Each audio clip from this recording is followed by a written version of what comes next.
Podcast. This is the podcast, Connor versus Cobb. I am Ryan Connor.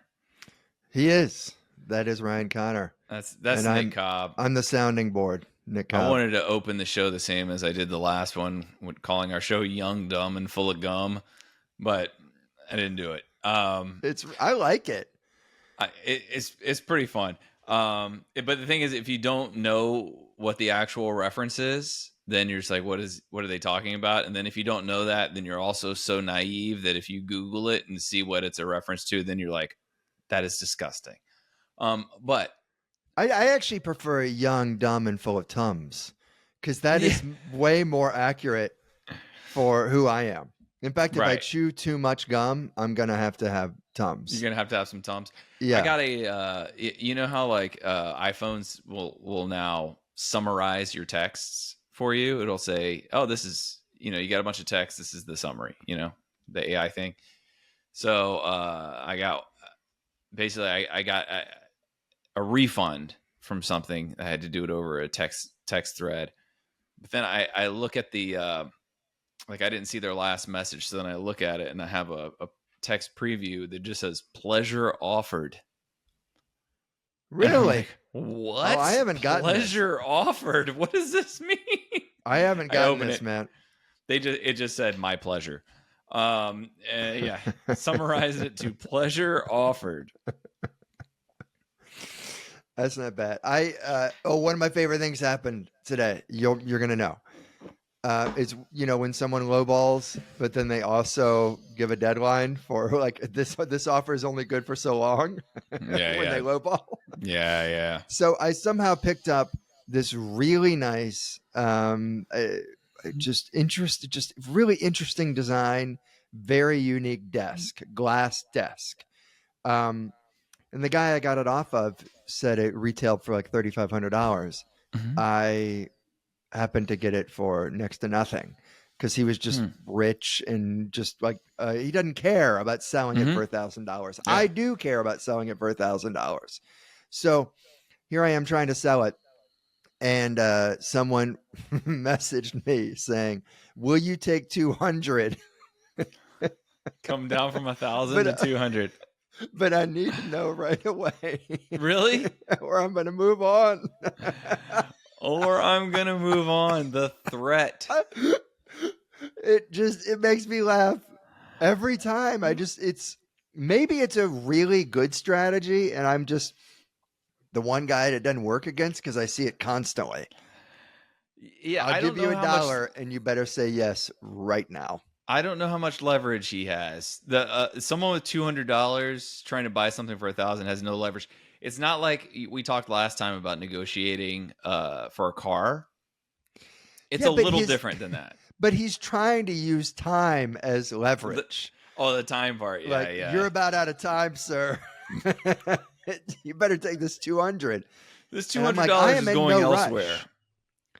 This $200 will go elsewhere unless you speak up. Just know like that. The end of the month, you go to the car dealership where you have a tiny bit of leverage. This isn't that. This is sitting in my living room. It could be there for 6 months, and I'll repeatedly say, "Man, I'm in no rush," and he'll be like, "This deal is gonna be off the table. You've got 3 seconds." You got 1 hour to act, or I send this money to the utility company and pay my power bill. All right? It's up to you. It's up to you. I tell you what, if our planet was ever overtaken by aliens, some alien civilization, or even if it's just we dwindle and then bounce back and people see the current debate on Twitter that's been running for about a week of can 100 men take a silverback gorilla in a fight? They will. Is that really on Twitter right Yes, now? They will read that and they will go, "Oh, I see what happened. I see why they dwindled." So it's okay. Yeah, it's. I mean, one of the tweets has something like 200 million views. And hundreds of thousands of responses and all this stuff. And I was genuinely curious. So I was like 100. I mean, it depends on who the men are and depends on what the strategy. And if they're there's not armed, obviously. Yeah, they're not armed. Right. If there's no strategy and it's one after the other and the silverback gorilla has nowhere to go and it's literally fighting for its life, the gorilla will crush 100 people. One punch and they're dead. But if they swarm them and the people just what know. If you got drafted like in Vietnam and it's like they're going to call your birthday? You're sorry, man. You're going to have to fight Coco. When am I in line? Why do I have to fight Coco? What if it's like that movie Battle Royale? You seen that Japanese movie? It's one of my favorite movies ever. It's what Hunger Games is based on. I know. If you're like the third birthday and you're sitting there taking shots, because that's what all those guys did back when they were waiting for their draft day. Yeah. Yeah. Taking shots for every birthday that passes that's not theirs. Yeah. You're third in line. They're like after the silverback, it's like clearly pissed. Are you going to Vietnam? Nah, man. They're sending me to Detroit to fight that gorilla in the zoo. Why? Why are they doing that? They just want to see. They just want to see what would happen. Okay. It's not even 18 years old. Like, it's not an 18-year-old draft. It's like you got to be 42. You got to be 42. You got to be 42 to fight Coco. It's like a second selective service. Kills me. I read a primate expert's take on this, right? Because everything else is just like, man, look, we could do it if we all want it. That's what people are saying online. It was like, if we all want it, we can do it. You see the Lakers have to do this. They didn't want it. You got to want it. Which clearly what's going to happen is the gorilla is going to punch two heads at the same time and they're both going to collapse and everyone's going to scream and run, right? Everyone's going to be so afraid.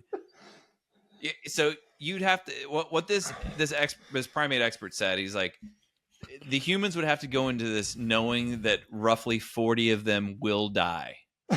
Yeah. He said that's why they got drafted. They're not going to volunteer for this. Exactly. Hey, you have to die for your country here, just so your country can determine how many people a gorilla can take. You got to die for this Twitter debate. So the gorilla, he's like, what would happen is he would just kill 40 people easily, right? Just by swinging his fist, you can kill 40 people. He said eventually, though, you get once 2-3 people grab each limb, you got them, right? You don't even have to. I mean, dude, that's good. How are you possibly going to get 3 people grabbing onto the arm enough to hold him back? Like, it's already killed 40 people. They're not an endurance animal. First of all, they're also not violent, so you have to get them in this agitated state. Maybe they're rabid. I don't know, but. The humans have to be without fear. You need multiple people on each limb, and eventually the gorilla will be tired. You can't really puncture its skin, but eventually you'll do it, right? So then the debate goes to, could 100 people take? How do you provoke the gorilla? Yeah, I know. How do you provoke? Do you just take its bananas away, or do you have to go up and poke it with a fork? Like. Yeah, I don't know. I don't know. I think it's got to be in a small, enclosed space, and it feels threatened. I assume. I don't know. I don't know. They're herbivores, and they're so gentle. Who would you you're 1 through 100? What's the best possible spot to be in? Like 80? Oh, you're thinking they're coming out like the Royal Rumble one at a time? Yes. Oh no, it's a line of them. Yeah. If it's like that, then the gorilla just wins in perpetuity. It's got to be. That's why I was saying before that like if your birthday is the third one called, you're the third guy in line. Oh yeah, you're done. You're done. I see what you're saying. Yeah, if they're coming out like the Royal Rumble, it's just done. But then people are like, well, what could 100 people take a polar bear? And it's like, are you guys stupid? Have you? No. You have never seen a polar bear. We come up to their nuts. Yeah. They're made of swords. Their skin is impenetrable. It's they can because they've seen it drinking Coke for years. Yeah. They can pull a bull seal out of the ocean and pull it onto the ice and eat it. What are you talking about? Like they've been raised on movies where penguins sing. So they don't think much of a polar bear. It's a bear, man. Yeah, they think they're a mascot or something. A polar bear could probably, if I had to guess, take 5 or 6 gorillas. Yeah, and we already know how much a gorilla will take. Yeah. So then I found a bear expert who said polar bears also, their endurance is insane. They can also swim something like 100 miles, right, in one go. They said a polar bear could kill humans until we just stopped approaching it. He said it's hard to think of a number where humans could overtake a polar bear. And all of this, again, is you're unarmed, or you're armed with something really lame, like, well, I have you're unarmed. This taser. You're unarmed. Yeah. Yeah, so you're just done. You have as much luck with that as you do a great white. I mean, you just... Yeah. There is nothing you can do. And people will be like, oh, just hit the great white's eyes if you're in his mouth. Dude, these people are just they don't really have one for stick your thumb up the polar bear's ass. I saw someone was like, but a grizzly would take a polar bear. And it's like, what are you talking about? Do you have oh my God. One person said something about it was like, could 100 people take a hippo? And it's like, nope. No. Hippos can throw lions through the air. They can fight off 15 lions. And this person said, I think if you get the hippo on land, you just have to make a lot of quick cuts. Nope. No. For what? No. First of all, hippos are fast as shit. All right. Their jaw strength, I mean, it would be their jaw clamping down on you. I don't even know how many tons of force it is. I don't know. It's crazy. Yeah, no, we could take a hippo. They would rip through a bed, no problem. Dude, how are you going to penetrate a hippo's skin? Lions struggle with them.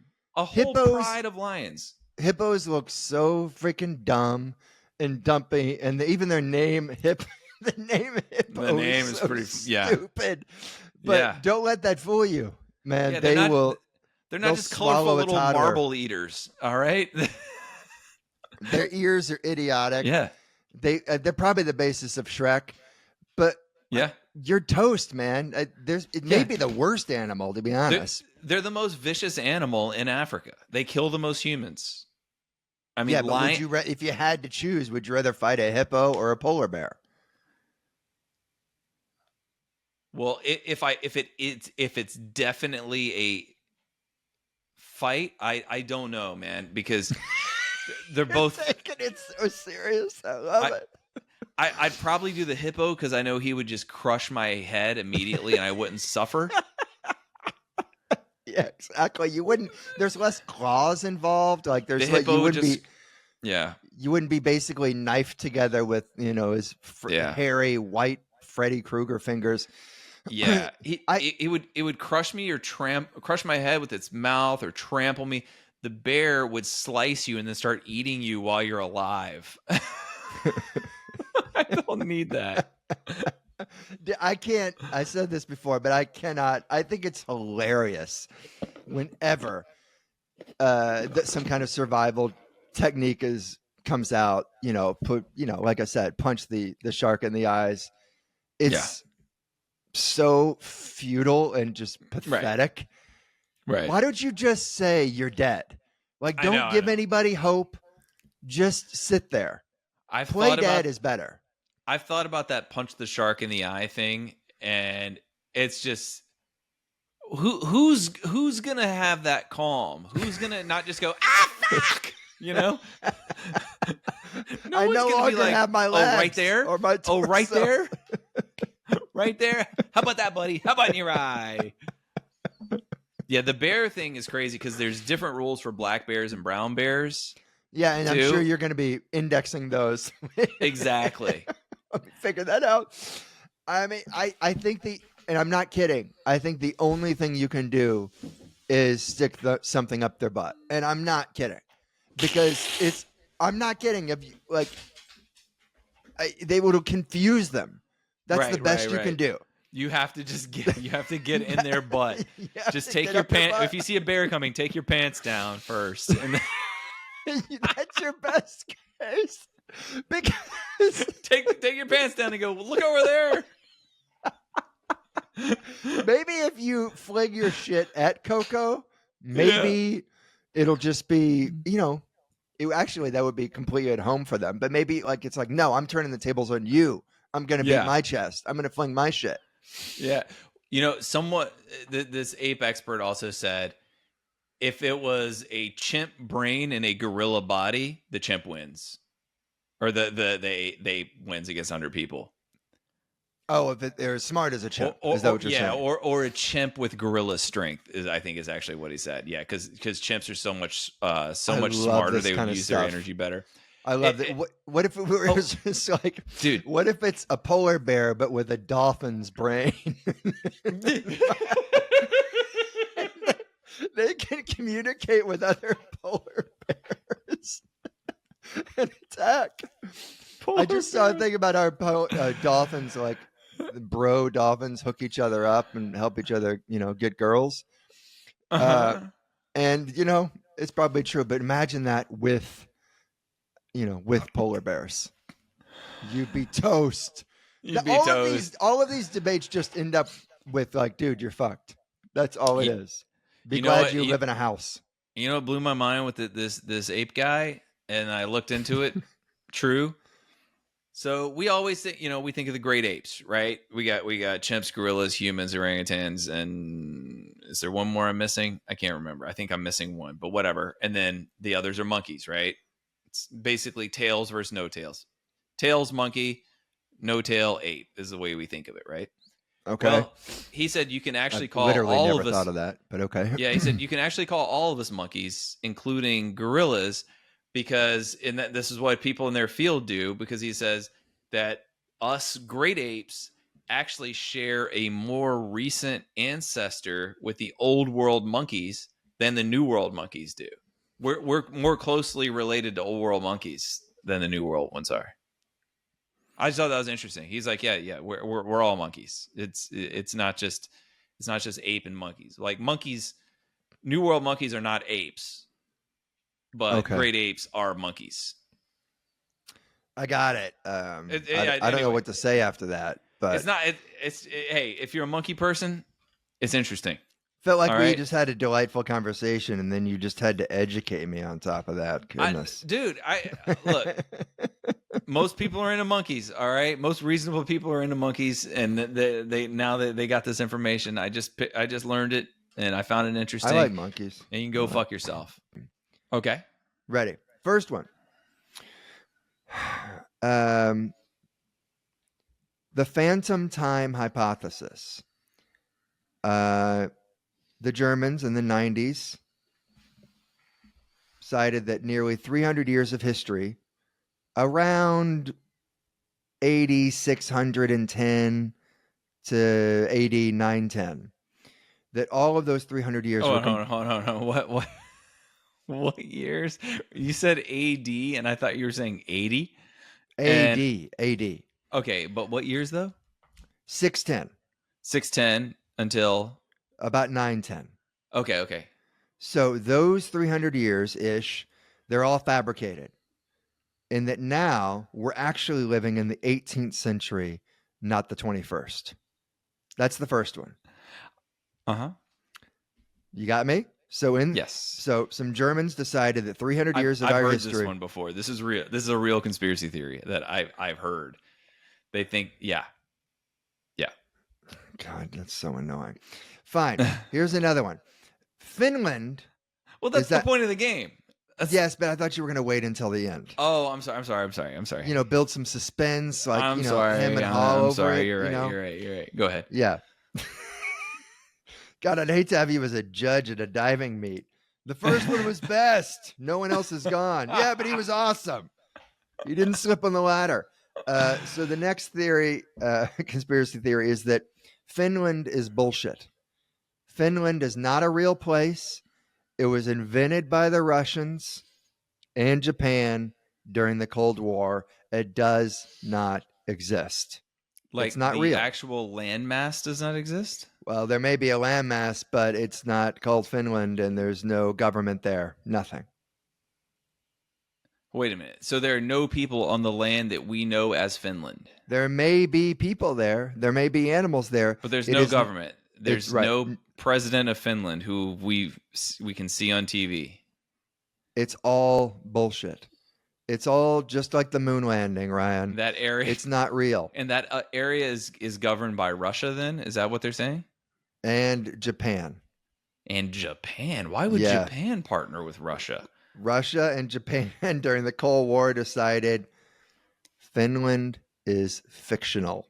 Japan wasn't okay. It was All the right. fifth, the FIF conspiracy theory. Okay. Okay. So we got 2 down. You're not going to Okay. shoot it down immediately? Okay. No, I'm trying to play the game now. Third, it's about time. Okay, the last one. In about the 10th or 11th century, spoons were only used by royals, right? Mhm. And so the people who made forks got kind of jealous because even spoons were the only kind of utensil that were ever appearing in paintings. They were the only ones. Think about it. There are no forks in paintings. A lot of spoons. A lot of them, Ryan. Tiny spoons, big spoons. In fact, people even said that spoons, certain ones, made soup taste 100 times better. Okay? So what happened? The order of the fork happened. The order of the fork happened. They were jealous of all this popularity and all this just heat that the spoon was getting. And they decided, we're going to start paying painters out there to include forks and remove the spoon entirely. And when possible, to remove the spoons from paintings that have already been painted and shown. Replace them with forks. Not unlike how, what are we doing in the movies? We're removing cigarettes. That's what we're doing. Okay. Replacing it with cell phones. All right. May I speak? Yeah. Okay. The phantom time thing, I know is a real conspiracy theory. It is bonkers. They're just writing off the early dark ages, right? There's a year, I think it's 618 AD, that where they say it's like the worst year in history. I think it's 618, but it's around there. It's like a super volcano in Europe, plus plague, plus like all these things at once. And that's what it basically sent us back intellectually from, I don't want to say enlightenment, but, moving in that direction to the dark ages. Because you think about, Plato was 2,500 years ago, right? I mean, in the ancient Greece, Aristophanes, Homer, even older. The fact that we went from that to the dark ages is so insane because those, the thinkers of ancient Greece are, beyond us still, right? So anyway, so they were like, well, this part didn't even happen then. They just completely write off the early dark ages as it couldn't have happened. There's no way we just went into complete depravity. So anyway, real conspiracy theory, obviously not true. It's amazing that this game is simply pick which conspiracy theory is not true, and you really expanded on the one that is not true. But really the point is, which one did I invent? So you're saying that one has already been invented. It's a whether real or one. not it's Someone true. else did. Yes. The Finland one, I thought you made up because the idea of Russia and Japan teaming up on this thing during the Cold War makes absolutely no sense at all. Also, we can go to Finland. I know people from or they're twins, but they're Finnish. You think you know people from Finland? You can go there. So Finland's now in NATO. I mean, we know where their border is, and like their president. I've seen interviews with the president. Ryan, this isn't the point of the game. The point of the game is not can you disprove it. It's do you think I made it up? I'm telling you how I came to my decision. So I thought this was clearly made up. Then you start saying this fork nonsense.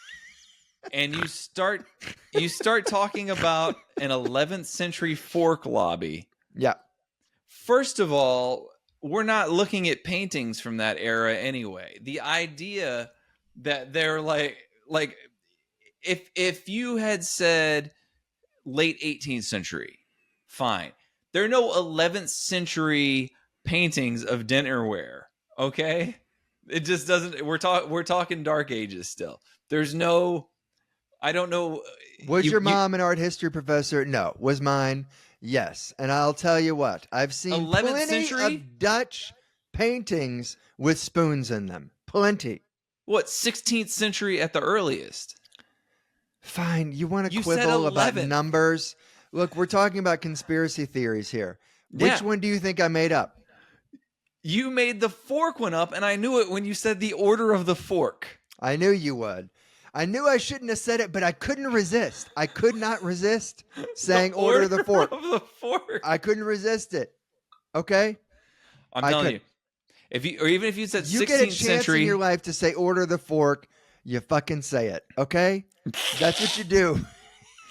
but You don't. That's when you show your cards. I'm telling you, you had me until 11th century and order of the fork, because my favorite art museum is out here in Pasadena, and there's a whole section of the Dutch masters, right? And I mean, so many still life things with spoons just laying in the front, right? Okay. So you had me. But 11th century, I'm like, 11th century paintings, like they're on like the walls of caves. Let me see if I got that. Yeah, I did say. Well, you know what? I really meant that. No, in the 11th century, spoons. I didn't mean about the paintings in the 11th century, but in the 11th century, starting way back, spoons were considered like something the royals used. Oh, I conflated that with the paintings being from then. Okay.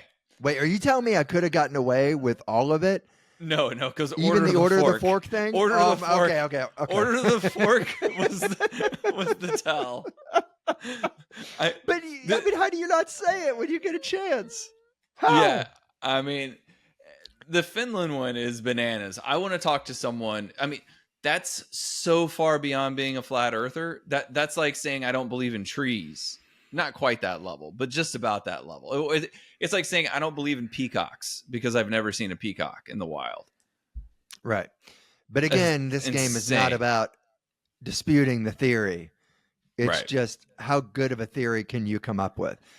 And you know what? I admit that I got a little too creative. I had a little too much fun with it.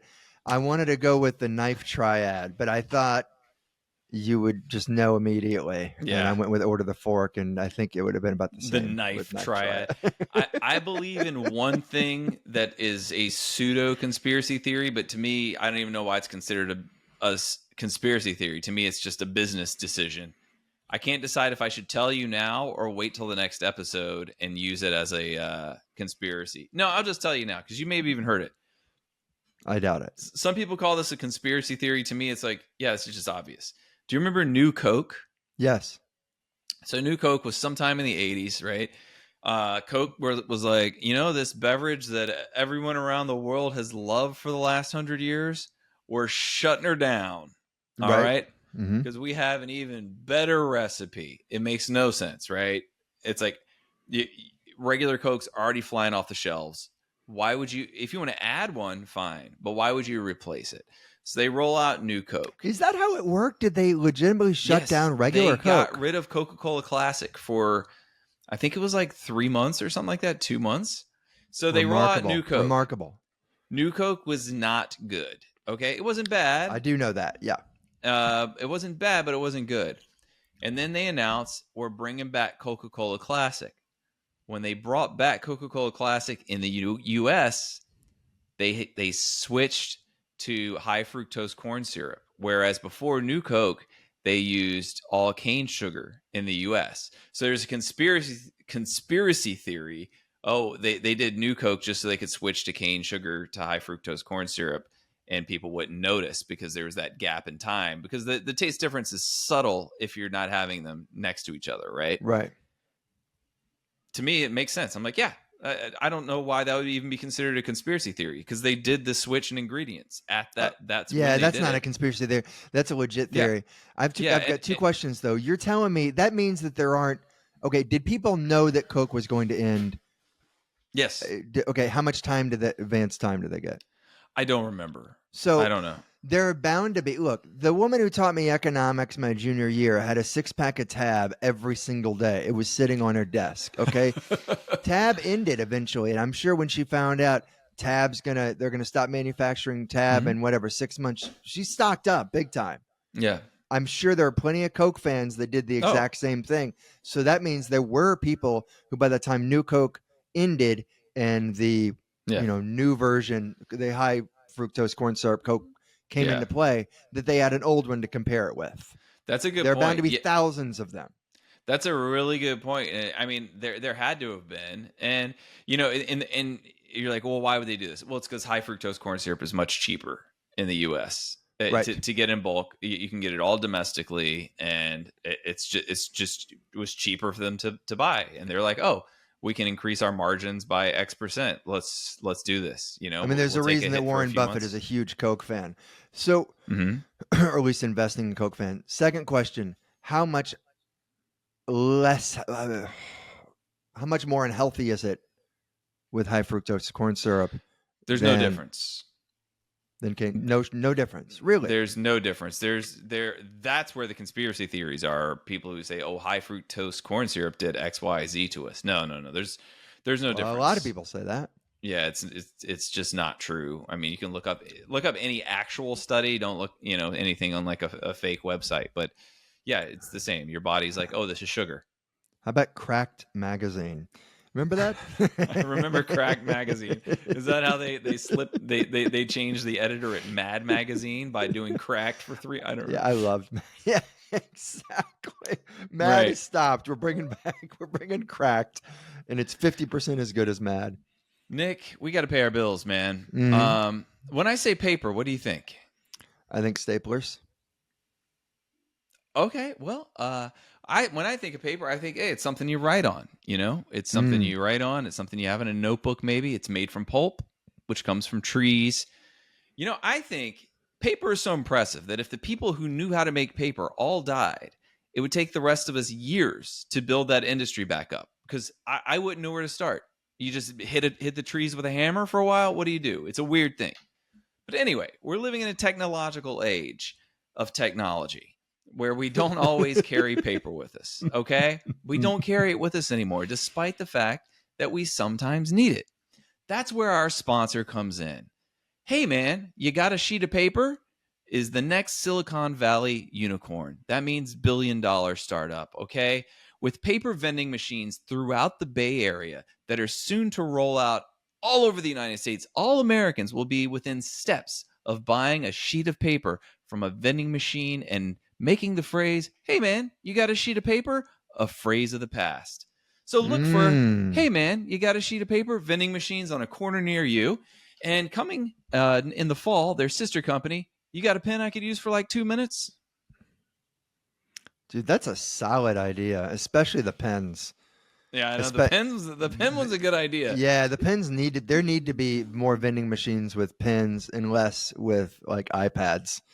Yeah, just in the corner. Even if it's a vending machine that has M&Ms, just put like a Bic pen in there for $1. Absolutely. Or some paper it's a great clips. Idea. I think it's a great idea. Paper, 5 sheets of paper, put it in there. They have sewing kits in some of these. Yeah. They should have like a bunch of Band-Aids. There are plenty of things that my kids would have no interest in buying.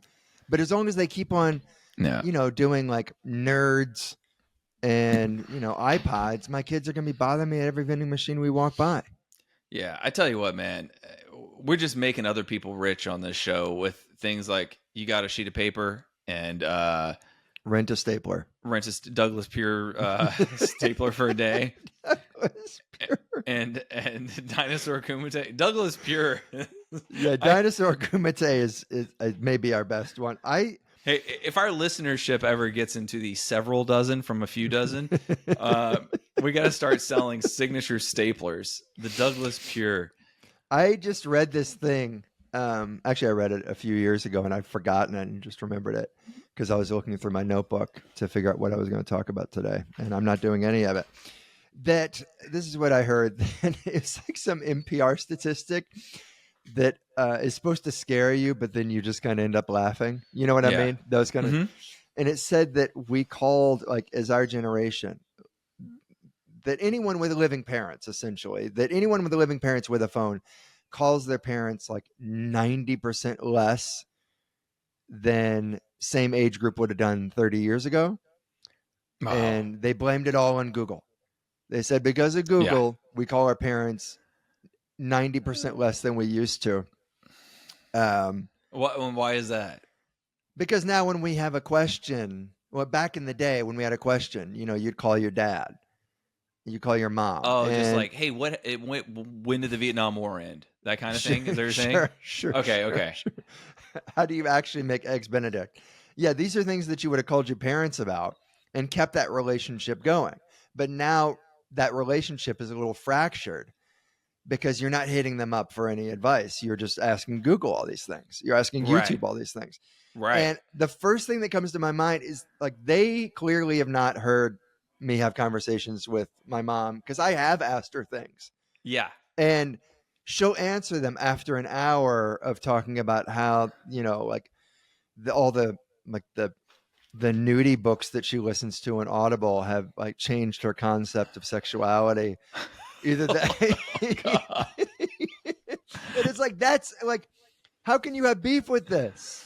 How can you have beef with, like, who would not prefer to go to Google? Google doesn't come back and ask you, you know, questions about like, when are you going to finally propose? You know, Google doesn't do this kind of stuff. There's two parts to this. One is technology replacing our parents, you know, as an information source, right? Yes. First of all, the technology is going to have the right information. It's no longer on what our parents heard at one point. Right. So it's more reliable. The other thing I was going to say, I wonder if this is why parents seem to either hate technology or refuse to learn to use it properly. I'm putting together. They're jealous of all the love that Google gets. I'm putting together a 70th birthday party for my mom right now. It's a surprise party. By the time this comes out, it's already happened. Okay. So after, is that in case someone who's a listener decides they want to crash your mother's party? Yeah, that's what I meant. So I do all this legwork, right? Me, one of my brothers, and two of my sisters-in-law. All this legwork, and then somehow I get tagged in a Facebook thread from 2016 where someone posted something errantly in 2016. Okay, never has it been used since then, and it's me on the thread. It's me, my sister-in-law, my mom, and a bunch of my mom's former coworkers. No idea where this thread came from, but one of my mom's former coworkers posts the invitation to my mom's surprise party and said, sorry, I'm not going to be able to make it, but I hope the rest of you can. So I hit her up and I say, can you please take that down? It looks like my mom's already seen it, but this is a surprise party. I don't want her to have all the information. And she goes, oh, I'm sorry. I was trying to just respond to the invitation. What are you talking about? You didn't get the invitation on Facebook to begin with. I've had 2 surprise parties thrown for me. I didn't know about either one, but I'm fairly sure the first one, I basically just walked in on my ex cheating on me, and they pretended like it was a surprise party. I'm never going to be... Did they say surprise? I'm never going to be totally sure about it, but if the lights are off when you walk in and then they immediately come on and a bunch of people run out of the same room... was it really a surprise party? There wasn't a cake there. There weren't any presents. No balloons. Wait a minute. You walked in, you turned on the light, you caught your ex cheating, and then she just goes, surprise! And acted like it was a birthday treat for you. No. I didn't actually surprise! catch her Happy in the birthday, act. you're a cuck. I didn't actually walk in on her, but it's like there weren't enough people there. Uh-huh. It was almost like there were a few people there, and then it was like everybody else is late, everybody else is coming over, and then she runs to the bathroom and texts all of my friends to come over.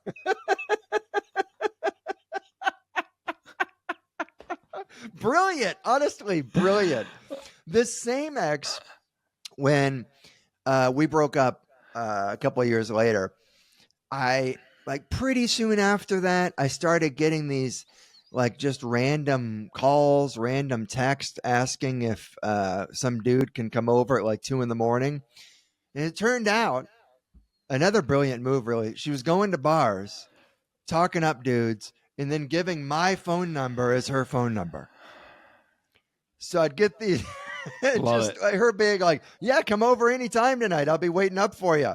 I know Love the it. lights will be off, but just, knock, And she ring gets the no doorbell. payoff either.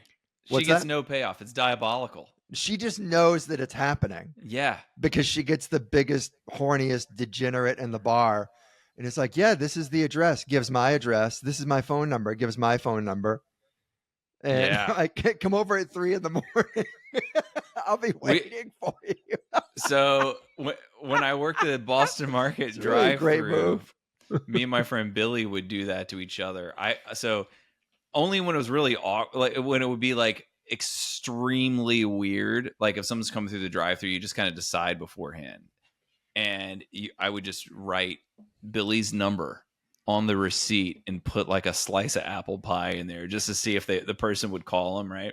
So I'm doing this for a while, and then You handwrite it. Yeah. And then like I tell in him, movies when a waitress is like, "Yeah, here's my number," So I asked him if he received any calls from customers at home. It's like his parents' home number. We're in high school, and he did have one where he didn't know what was going on, but then he tells me that he'd been doing it for me too. No. Yeah, we were both like, just giving out the other's phone number to just random cars. Like, I mean, it wasn't even like, I mean, it could have been like you and your brother, and it would be like, I'd write, "Hey, hi, I'm Billy. If you ever want to hang out, here's my number," and just put in a slice of apple pie.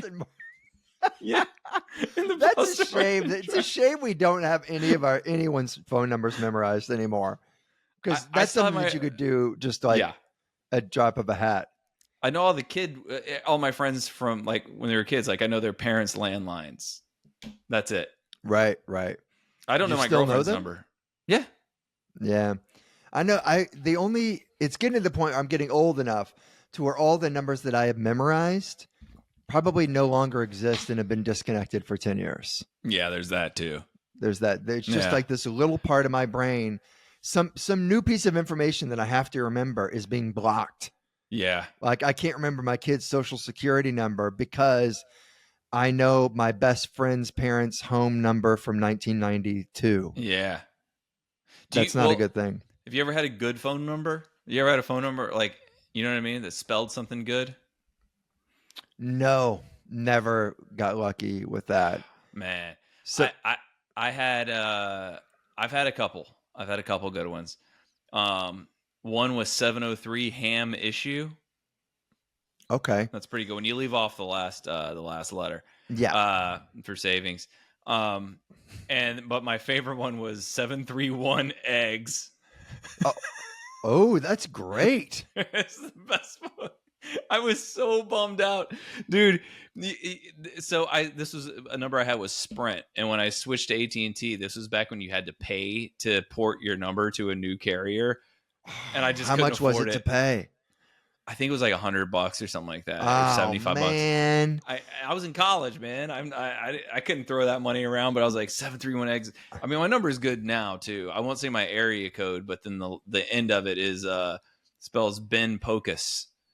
Yeah, it's not eggs, man. That's 731 eggs. Great. Yeah, and you leave off the last S in Ben Pocus for savings. But for any younger listeners out there, this was a thing. Like you wanted to be.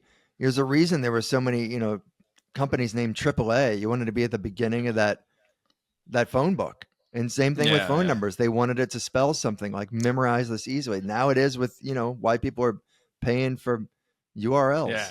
Do you know how great it was? You meet someone, hey, you want my number? Oh, 731 eggs. Great. Go, got it. Boom. Done. Got it. Ham issue was also pretty easy to remember too. Ham issue. That was a landline. It's not as fun, but you can't forget it. You can't forget it. That's 731 eggs, man.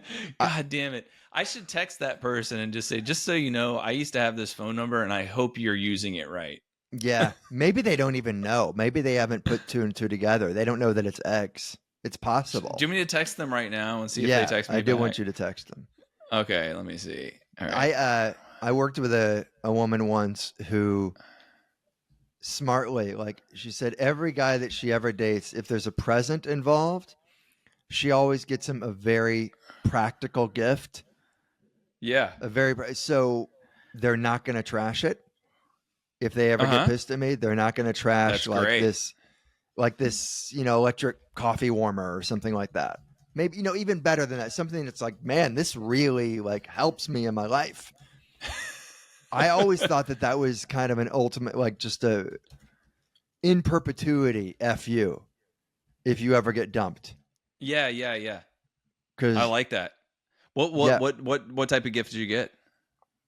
I mean, I didn't date her. She was somebody I worked with. Or what? But give me an example of some gifts. Like she would give you like a DVD player. Sure.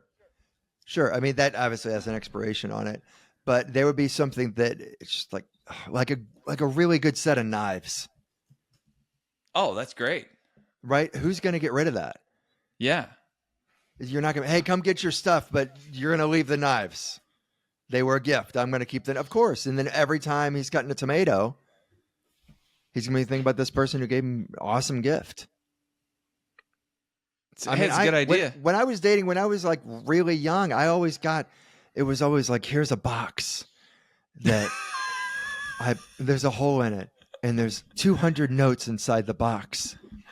And each one of them I read, I read through all of our messages back and forth. And then I condensed it down into this note, and there are 100 of them.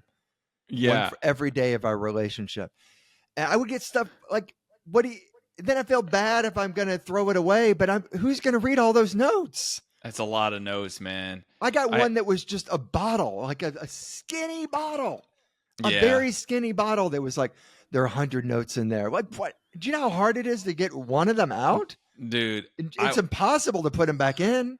I worked with someone who, for first wedding anniversary, gave her husband 365 letters. She wrote a different one every day. I'm just thinking, man, I mean,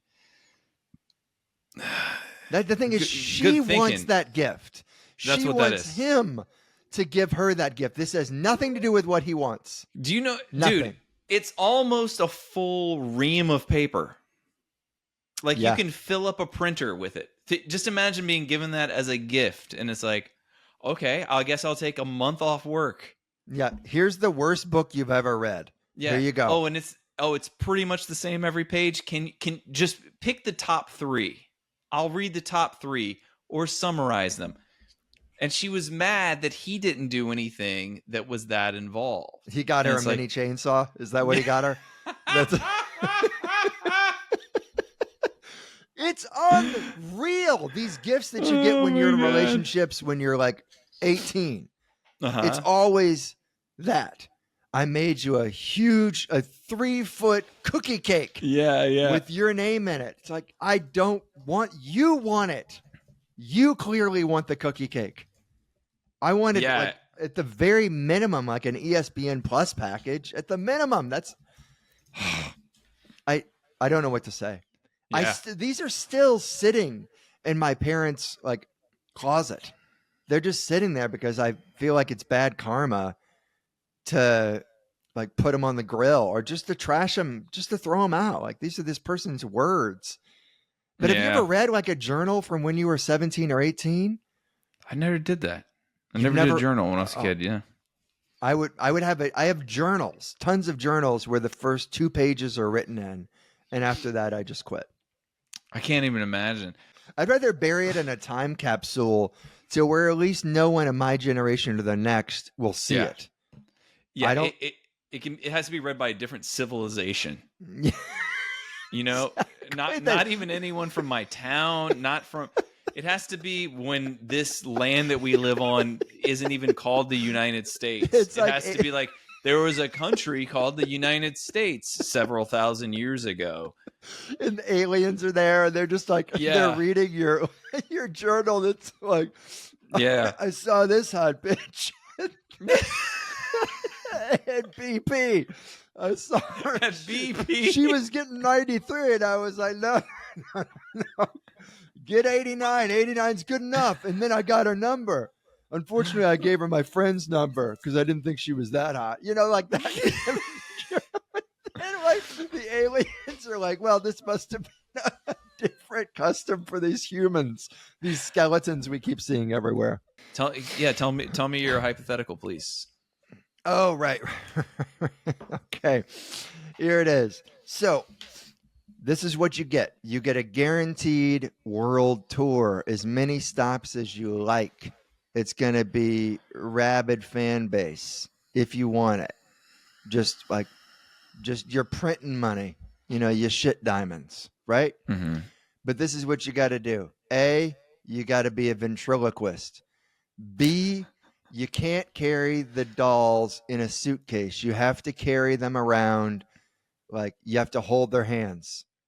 Like, hold their hands like they're kids. If you're on a plane, the dolls get seats. This is how it is. Oh, man. Yeah, you become a full-blown crazy person. That's a tough one, because first, I don't want a rabid fan base. I'm not done yet. I said a rabid fan base if you want it. It's however you want. As big, as long-lasting of a tour as you like. It doesn't matter if you're like, I'm going to perform every night of the year, but for 12 people each time. Whatever you want. Whatever. But on top of that, I want a fan base that's like, yeah, I guess we got nothing else to do. Let's go. Yeah, great. That's what you get. So you gotta carry the dolls around with you. And here's the big part: when you're performing, anytime you do a voice for the doll, you're not a good ventriloquist. Like you're just talking like this, like I am now. But people, if you move the doll's mouth, they love it. They love it. They're like, he's such a good ventriloquist, even though you're not doing that. You're just speaking out loud with wide open mouth, and you're moving the sock puppet's mouth. You think I have some sort of ventriloquism integrity? Hold on. Okay. But if you don't move the puppet's mouth, and you're clearly just like, I'm saying this, they think it's terrible. How high were you when you thought of this? Fairly high. They think it's definitely on an edible when you thought of this. So you tell a joke in your normal voice without the puppets, and they're booing you. But if you tell the joke and you're moving a puppet, they love it. They're like world tour corollaries to this than there are in the Constitution. There are only two. You have to carry them. You can't have a suitcase, and no one thinks you're funny unless you're moving the mouth of the puppet. I walk down the street with them holding their hands. They sit on the seat next to me. My fans are rabid unless I don't want them to be. There's so many I'm conditions. just saying it's your ideal tour, except that no one thinks you're funny unless you're moving that sock puppet's mouth. That's it. And so then my whole act, it's basically just dialogue, right? Which can be funny. That can be funny.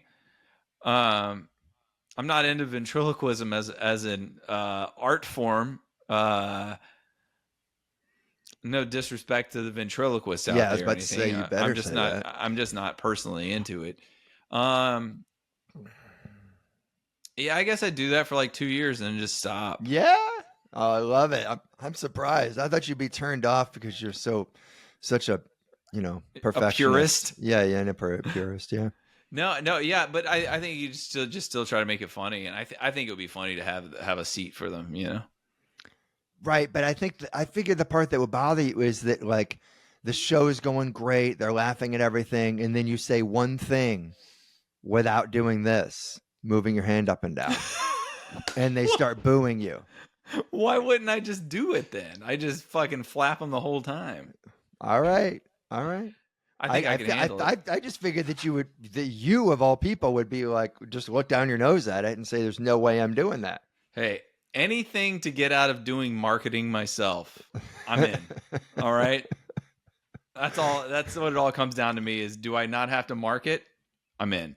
But do you think that Rachel would be less attracted to you with this incredible success being predicated on puppets? I feel like she would. I feel like, I don't know. I mean, I feel like it goes down. She likes puppets. She likes puppets. She likes marionettes. But when you walk in after a show every night and you're just like, you're slumped over and she's like, how was the show? And you're like, well, the puppets killed. Like, what happens after 6 months of that?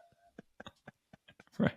And then you're just like, look, I used to be able to sell out 100-seater for me. They came to see me. And now it's just the puppets. Now they just want to see Wilson. Wilson and Sharkhead. It's always something weird, like one of them doesn't make sense. Sharkhead, it's just a head of a shark. Half the act is explaining why it's only a head. Oh, God. Oh, my God. I think I'd do it. You would do it. I would do it. You'd do it too, wouldn't you? You'd lose the respect of all of your peers.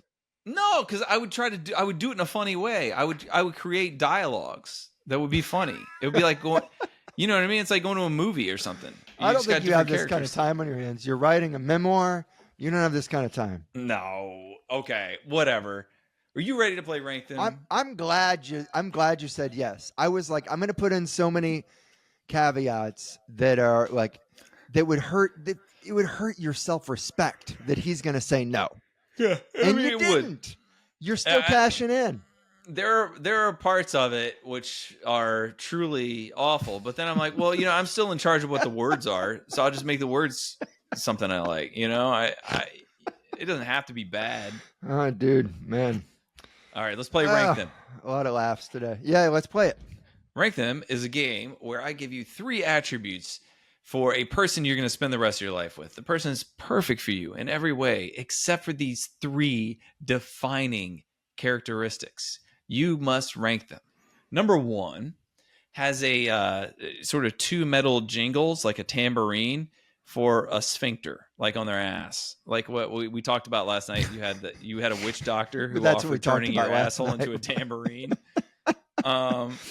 So everywhere she walks, she's just kind of constantly it sounds like somebody's playing. It's not walking, but there's no sneaky farting. Everything is God. Okay. And I mean, she's a delight in public restrooms, though. Okay. Well, if she's ideal, she's delightful all the time. Except that yeah. All right. All right. I mean, try going to a library with her. Yeah, my libraries around here are cool with that. Okay. Number 2 is obsessed with Facebook Marketplace. Always heading out of the house to make a deal. Flipping desks and stuff like that. Me? This is me. Okay. Always going in or out to make a deal on Facebook Marketplace for things that you don't need, but you're like, I'm telling you, I just need about 10 hours. I'll put in this and I'll flip it and we'll make $40. Okay. Total time. I'm putting 12 hours into this, but we're going to be up $40 on this. And we don't need the $40 per se. It's cash. It's cash. Uncle Sam's not dipping in our pockets here. Number 3, you have 2 children together, but your partner cannot remember the name of your children ever. Knows them well, but just cannot remember their names. Kind of like you. That's not so. Nick can never remember the name. Yeah, that's the 3. Yeah, Nick cannot remember his kids' names. I think these are all pretty fine. They're all fine. Honestly, I think they're tied for 1. I'm good with any of them. Are you? Yeah. All right. So these are all awesome. You don't necessarily call your kids by their names anyway. Okay. So you have pet names and whatever. My son will answer to anything. I called him shit kicker the other day. Like he'll answer to whatever. Hey, Dad. All right. Then the tambourine thing is hilarious. How much money you would make on OnlyFans if you had a tambourine ass. I mean, exactly. And you could That's my number one too. You could open for the ventriloquist. Yeah. Yeah. And That's the number Facebook, one. yeah, Facebook Marketplace is like, you do you. If this is your hobby, then I've got no problem with it. Go for it. I mean, Okay. Give me a heads up before you sell like my gondola, but You have a gondola. if you could just tell me. Other than Or like that, a I really Venice don't gondola or like a mountain, like a skiing gondola that goes up the mountain. Which care. I've one? got both, and you're welcome to put them both on OfferUp if you want to. Okay, so which one's number? How do you rank them? All of them are fine. All of them are number one? They're all one, and there's not All even an right. A, B, or C. It's just they're all one. I'm gonna go Tambourine Sphincter number 1. I'm gonna go Cannot Remember the Name of the Children 2. I'm gonna do Facebook Marketplace 3. It's totally fine. I just don't want to hear about it. Okay. I'm not saying you can tell me. I'm Even just though saying, I opened up the episode with it, yeah. That's what, when you brought it up, I was like, this is perfect. I like hearing about it, but I'm just saying if I was immersed in it and it was every day was like, I'm flipping a chair. I'm like, okay. It's so satisfying though, Ryan. It's so satisfying. Well, dude, I got an assignment for you. You probably already know this. There was a guy who flipped basically, I think it was like a paper clip into a Porsche 911. Something like that. Yeah. Mm-hmm. If guys, if you've never heard us, Google it. It's crazy. Just traded free things for free things and just getting a slight edge up every time. Oh yeah, never say no too, and just a slight edge up every time.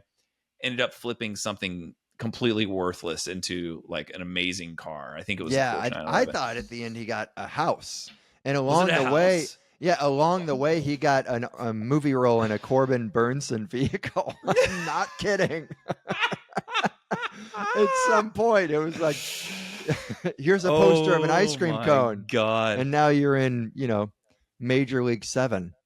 That is incredible. Guys, well, thank you for listening. We should wrap up because it's time for both of us to go pee. I will be in Ottawa, Toronto, and Waterloo, and Hamilton in May 21st through 24th. In June, I'm in Phoenix. September, Edmonton, Philly, and DC. October in New Westminster, basically Vancouver, and Minneapolis. And December with Nick Cobb in Chicago and Mahomet, Illinois. Yeah, man. I'm looking forward to that. May 23rd to 24th, so in a couple weeks from now, I will be headlining CG's in Bolingbrook, and the very nice suburb of Bolingbrook. That's the soonest thing I got. Very nice. Well, thank you guys for listening. We really appreciate you. Don't forget to rate, review, subscribe, and recommend the podcast to a friend. And that's it. Bye. Just a couple of guys palling around, coming out of your speakers, a beautiful sound. They debate, berate, and have a laugh or two. Connor v. Cobb, for me and for you. La la la la la la, la la la la. Connor v. Cobb, for me and you.